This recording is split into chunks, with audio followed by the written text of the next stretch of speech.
Pay close attention to your reflection tonight. Most of us assume the glass is a passive surface, but a delay of even a fraction of a second is a biological warning. It suggests the image in the glass developed its own agency. Consider Aarav. At 29, he is a successful architect, but his life is a series of carefully maintained masks. He returns home at 2:13 a.m., vibrating with the exhaustion that comes from burying frustrations and career regrets under weeks of overtime. He is physically drained, but more importantly, he is emotionally disconnected. In the moonlight of his drawing room, he looks into the wall mirror. He sees his own face, but the expression is wrong. While Aarav stands there with a heavy, tired gaze, the man in the mirror is grinning. Aarav blinks, and the smile vanishes. He chooses the easiest explanation: sleep deprivation. By telling himself his eyes are failing rather than his reality, he makes a conscious decision to ignore the evidence of his own senses. This is the observation phase. The parasite isn't just haunting the room, it's testing the host's willingness to self-gaslight. It needs to know how much of an anomaly the subject will tolerate before they react. This initial choice to ignore the smile allows the entity to bridge the gap between the glass and the room. Every time Aarav dismisses a glitch as fatigue, he cedes more control of his environment to the thing watching him. Within 24 hours, the symptoms become impossible to overlook. In his bathroom, Aarav sees a tall, faceless shape looming in the corner of the glass. At work, his reflection suddenly ages 50 years, showing a version of himself with sunken eyes and trembling lips, the physical manifestation of the internal decay he's been hiding. Seeking a logical exit from the nightmare, Aarav sets up a mobile phone on a tripod. He stands perfectly still for 30 seconds, recording himself in the drawing room mirror, hoping the camera will prove he is alone. The first 20 seconds of the playback are unremarkable. Then, in the final 5 seconds, the synchronization fails. While Aarav continues looking at his own eyes, the reflection slowly shifts its gaze toward the camera lens, its smile widening into a jagged crescent. Aarav immediately tries to rewatch the clip, but the data has been compromised. The final 5 seconds have vanished, leaving the file shorter than it was moments ago. The parasite is now capable of manipulating digital records to maintain its cover. Seeking answers, Aarav finds Shankar, an 80-year-old watchman who has worked in the building for decades.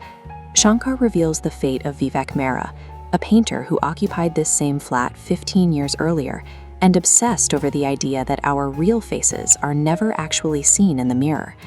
Vivek eventually vanished, leaving a final message written in blood on the wall. It warned that when the mirrors start showing you different versions of yourself, it means the entity has finished its study and is ready to move in.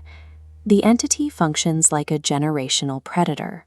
It doesn't just kill, it replaces.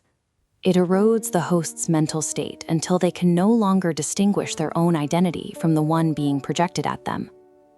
Aarav attempts to lock the parasite out by covering every reflective surface in the apartment.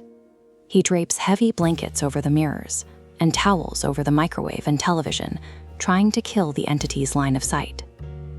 At 3 a.m., he hears the sound of nails dragging across glass. In the bathroom, the blanket begins to stretch. A physical hand is pressing outward from behind the fabric, moving as if it's trying to swim through the glass and into the room. The blanket slides off, revealing a dark, endless hallway inside the mirror. The entity steps out into the living room. It is a pale, perfect duplicate of Aarav, wearing the same clothes and the same frozen smile. The duplicate speaks with Aarav's own voice. It claims to be the sum of everything Aarav buried to keep his life as an architect together: the anger at his compromises, the greed he hid from his peers, and the regrets he tried to outwork. It is the version of him that grew in the shadows while he was busy pretending to be fine. When the entity touches Aarav's shoulder, it forces a download of collective trauma. Aarav sees the faces of Vivek and dozens of others who once lived here, all of them eventually absorbed into this single growing consciousness. Aarav hurls a heavy stool at the mirror in a final act of panic. Reality shatters, but not the glass.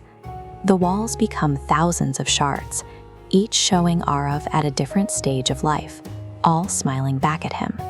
Physical force is useless here. Once the host's own suppressed identity is fully mirrored back at them, the parasite no longer needs the glass. It has successfully moved from the reflection to the flesh. By morning, Aarav is gone. The apartment is empty except for broken glass on the floor. There is no evidence of a struggle or a crime. To the rest of the world, Aarav simply ceased to exist. 6 months later, the flat is rented out to a medical student. The glass has been replaced, the walls repainted. The parasite quietly enters its hibernation phase, waiting for a new host to bring their own secrets into the room. On his first night, the student goes to the bathroom to wash his face. He is tired, distracted, and vulnerable, the exact conditions the entity requires. He looks up, but he doesn't see himself. He sees Aarav staring back from the mirror with pitch-black eyes. Aarav has been processed and integrated. He is now the face the parasite uses to hunt. Aarav's voice echoes in the small room. He tells the student that he once believed mirrors only showed our faces.